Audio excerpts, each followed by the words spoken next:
बोलो सच क्या है? तुम बोलती क्यों नहीं? तुम सच में गूंगी हो?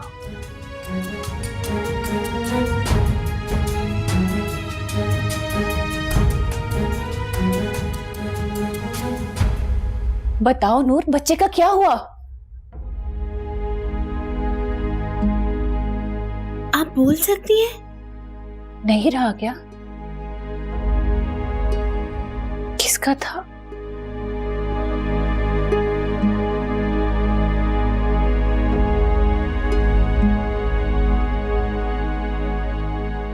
था ही नहीं। मैंने खुद स्लिप देखी थी।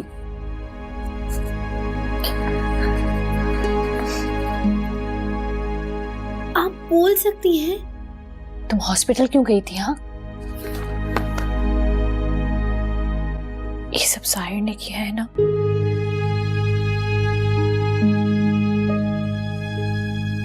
मैं कभी प्रेग्नेंट थी ही नहीं। तुम कभी प्रेग्नेंट थी ही नहीं?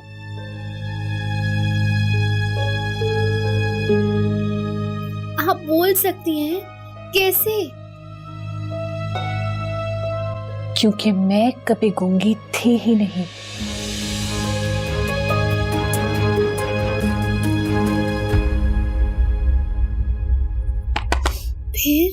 फिर वही हुआ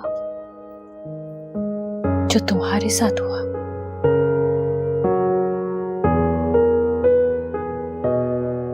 फिर आप बोलती कैसे? उस दिन साहिर पैदा हुआ था।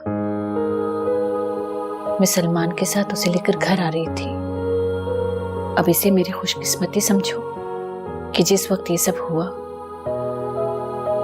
उस दिन फैजान केती और जारून को हॉस्पिटल छोड़कर साहिर को देखने घर आया था।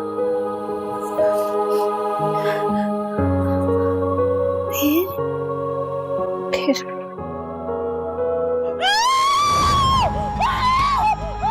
भाभी शोर नहीं, प्लीज खामोश रहे। मैं सब संभाल लूंगा। मैं आपको लेके चलता हूँ। मेरे साथ।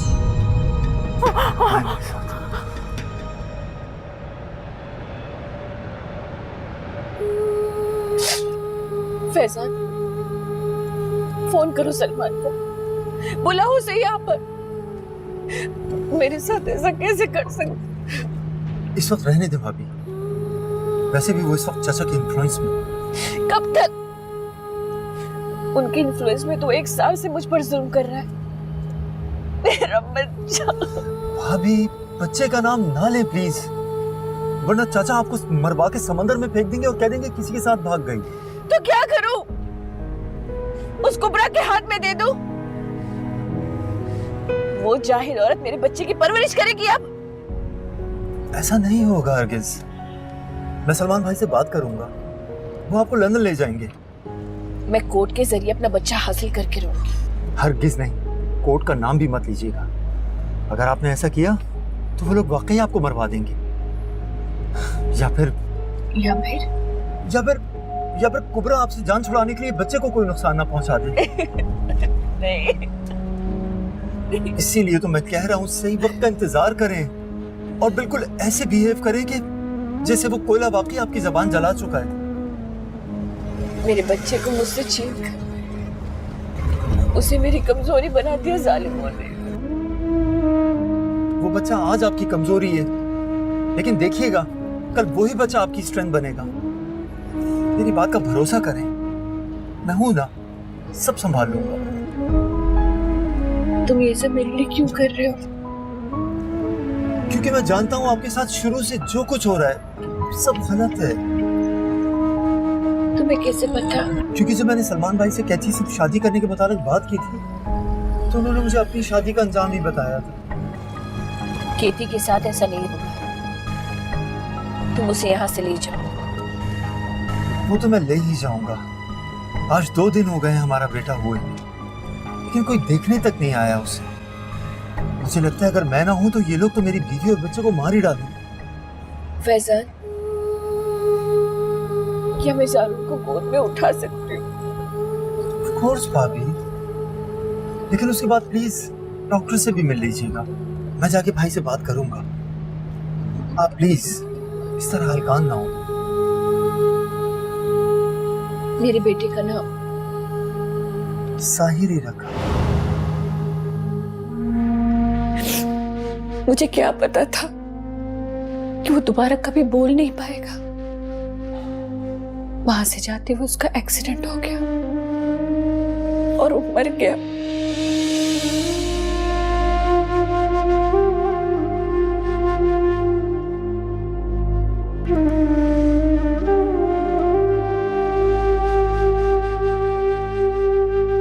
तो आपने अब्बा को सच क्यों नहीं बताया? मेरी हालत पे सबसे ज्यादा वही तो मुतमईन थे।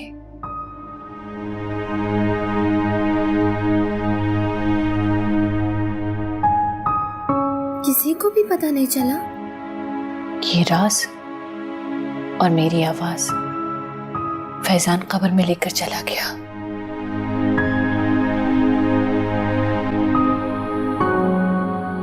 मगर तुम लिख क्यों रही हो? हाँ, तुम तो बोल सकती हो ना।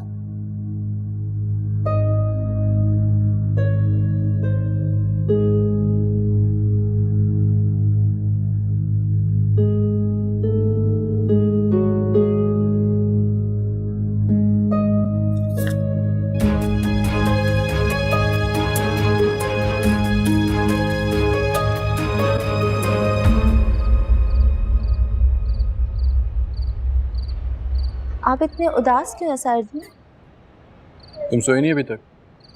आप परेशान हैं और मैं सो जाऊं, ऐसा हो सकता है? जिस दुनिया में हम रहते हैं ना समझा, वहाँ सब कुछ हो सकता है। सब कुछ हो सकता है सर जी, लेकिन ये नहीं हो सकता कि मेरे दिल से आपके लिए परवाह ही निकल जाए। मैंने तुमसे शादी करने का तो फैसला कर लिया, लेकिन मैं तुम्हें कुछ बताना चाहती हूँ। मैं सब जानती हूँ सर जी। ये जानती है कि मैं तुमसे प्यार नहीं करता? सर जी, मेरी सांस लेने के लिए ना आपका नाम ही काफ़ी है। और मोहब्बत का क्या है, वो तो मैं आपसे करती हूँ ना, काफ़ी है। समरा, एक तरफा मोहब्बत ना सारी उम्र तकलीफ देती है। आपको पता है सर जी, जब मैं नज़र झुकाती हूँ और नीचे देखती हूँ तो सिर्फ आपका साया ही दिखता है, और नज़र उठा के जब ऊपर देखती हूँ ना तो बादल में सिर्फ आपका चेहरा, और इसमें मेरा सुकून है। औरत अगर मर्द के पांव की धूल बनने का हुनर सीख लेना तो वो मर्द के दिल के साथ साथ उसके सर पर भी राज कर सकती है। क्या हुआ? आपसे एक बात पूछूं सर जी? आप नूर से इतना प्यार करते हैं, फिर भी मुझसे शादी, मेरा मतलब उसमें ऐसी क्या कमी है जिसने आपको इतना दूर कर दिया और आप मुझसे मंगनी करने पे राजी हो गए? मैं नूर से दूर उसकी कमियों की वजह से नहीं हुआ, बल्कि उसकी की गई ज्यादतियों की वजह से हुआ। क्या मतलब सर जी?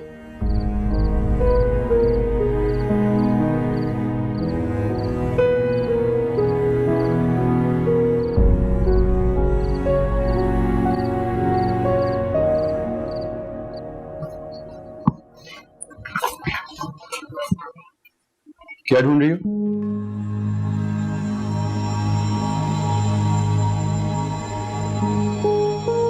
इतना कुछ हो गया, लेकिन तुम्हारी चोरी की आदत नहीं गई। वैसे तुम चाहती तो मुझसे मांग लेती, मैं तुम्हें दे देता। मुझे लगा था कि तुम्हारे पास मोहब्बत नहीं है, लेकिन नहीं, तुम्हारे पास गैरत नहीं है। मैं आ जाऊं? हाँ हाँ, आ जाओ। पूछती क्यों? और तुम जाओ यहाँ से। नूर, अगर मंगनी की सारी तैयारी तुम ही कर रही हो तो ये जेवर भी पॉलिश करा देना। वो क्या है ना, इसकी अम्मा ने पहने थे और मैं नहीं चाहती कि मुझे कोई बीमारी लग जाए। तुम एक काम करो कि जेवर यहीं पे रख दो, मैं तुम्हें नए बनवा दूंगा। नहीं नहीं, पुप्पो ने कहा है कि यही पहनने, खानदानी जेवर है ना। वैसे नूर, तुमने तो कभी नहीं पहने ना? खानदानी जेवर सिर्फ और सिर्फ खानदानी लोग पहनते हैं।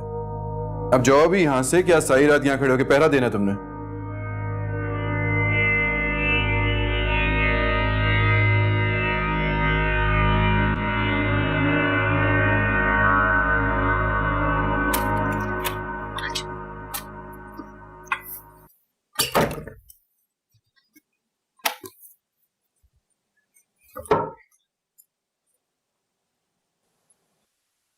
फोन लाई, दिखाओ। किसी ने देखा तो नहीं? साहिर ने? संभल के काम नहीं कर सकती? बुद्धू।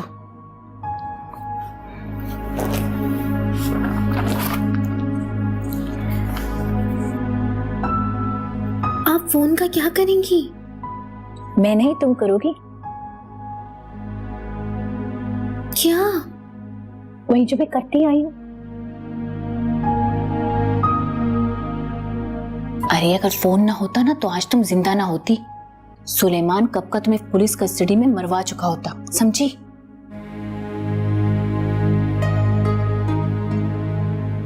नर्स का है, मुझे मेरे इलाज के लिए आई थी, चुरा लिया मैंने।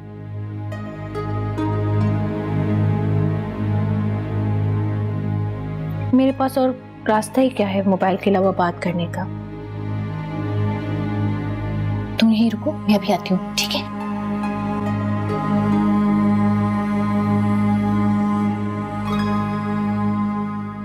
आखिर कब तक मैं तेरी गलतियां माफ करती रहूंगी कुबरा?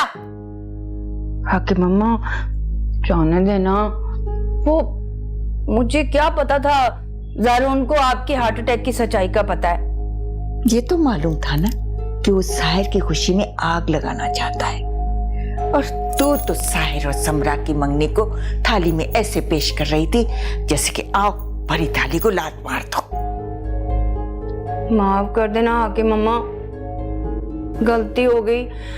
देखे ना, मुझे तो अपनी खुशी भी नहीं संभाली जा रही। मेरा दिल करता है मैं एक एक को रोके कहूं कि मेरा बेटा मेरी मर्जी की लड़की से शादी कर रहा है।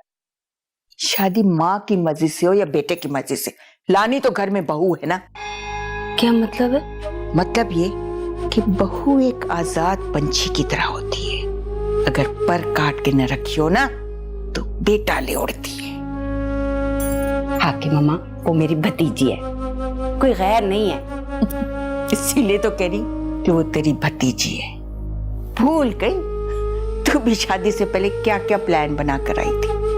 वो तो सुलेमान तेरे हाथ में न था, वरना तू मेरे सीने पर कैसे मूंग दलना चाहती थी ये तो तू भी जानती है और मैं भी।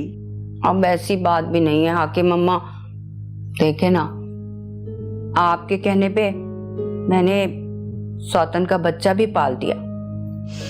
वो तो तेरे पांव में बांझपन की बेड़ियां थी,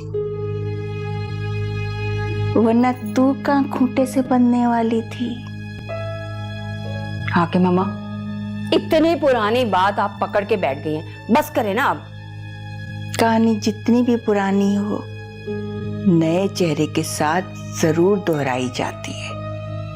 मैं तो ये कह रही हूं, तू भी शुरू से समरा को लगाम डाल कर रखी हो।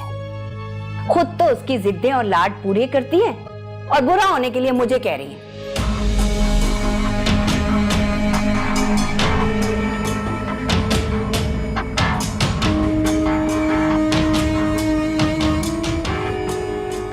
शेर का शिकार करने के लिए बकरी बांधी है बेवकूफ औरत। चारा तो डालना पड़ेगा, एक बार शेर काबू में आ जाए फिर देख ये बकरी ज़बाह करना क्या मुश्किल है। ये लोग तुम पर इल्जाम लगाकर तुम्हें कमजोर बनाना चाहते हैं ज़ारून, तुम्हें तुम्हारे हक से दूर करना चाहते हैं, लेकिन याद रखो। हेलो हेलो, आप खामोश क्यों हो गई? बात करें मुझसे। हाँ, आप कहाँ खो जाती हैं? मेरी बात ही नहीं सुनती हैं आप। मेरी बात सुनो ज़ारून, तुम्हारे दुश्मन तुम पर शक नहीं कर रहे, बल्कि सोची समझी प्लानिंग के तहत तुम पर तहमत लगा रहे हैं और तुम्हारी परेशानी को देखकर खुशियां मना रहे हैं। उन्हें खुश मत होने देना ज़ारून, उनकी हर चाल को नाकाम बना दो। दुश्मनों की खुशियों में आग लगा दो ज़ारून, जैसे उन्होंने तुम्हारी जिंदगी में लगाई है। और ये आग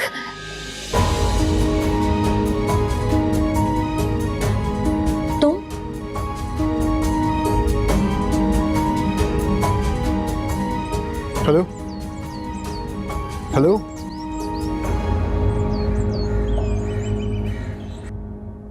हाँ, फोन मैंने किया था, बल्कि सारे फोन मैंने ही किए थे। मुझे भी? हाँ, तुम्हें भी। तुम्हें बचाने के चक्कर में तो मैंने अपनी कमर तुड़वा ली।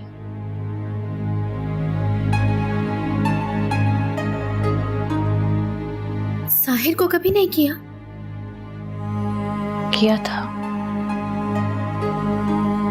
ज़ारून से पहले मैंने उसी को कॉल की थी, उसे बताया था कि तुम्हारी जान को खतरा है।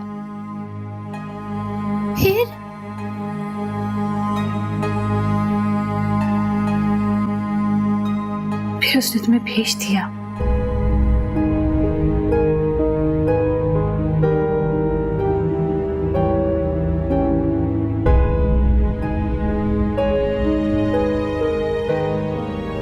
ज़ारून को फोन? हाँ, ज़ारून को मैंने तुम्हें बचाने के लिए फोन किया था, क्योंकि वो मेरी हर बात समझ लेता है।